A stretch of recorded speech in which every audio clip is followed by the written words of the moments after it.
Hello there. Great Britain wants to expand its relation with emerging countries in Africa, Asia, and Latin America.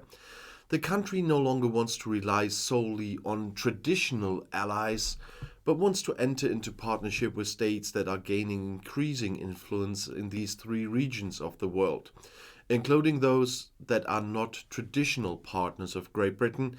That said, that at least in a statement released by the British Foreign Office on Saturday evening. Foreign Secretary James Cleverly is expected to make an announcement in a speech today, 2 weeks after British Prime Minister Rishi Sunak said the golden age between Britain and China was over and relations with Beijing required pragmatism. Britain, which is still looking for its role in the world post Brexit, must expand its ties with countries that in many areas are shaping the future of the world. That's probably what Cleverly will announce, according to the statement.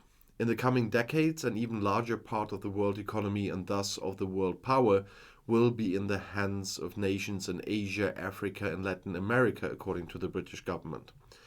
British foreign policy must look 10, 15, and 20 years into the future.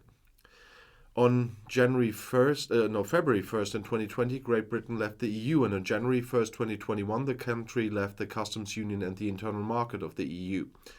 The transition period served to ensure that the contracts for economic cooperation did not break off from one day to the next. British representatives and EU diplomats struggled to reach a joint exit agreement until the last moment, and the negotiations were tough. And those negotiations only ended on Christmas Eve that year. And on December 30th in 2020, the British House of Commons overwhelmingly approved the Brexit trade deal.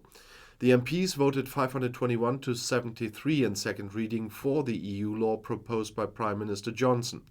Important changes affect trade in goods, logistics, aviation, and the financial sector to this day. And I'll see you in my next video. I'll be back.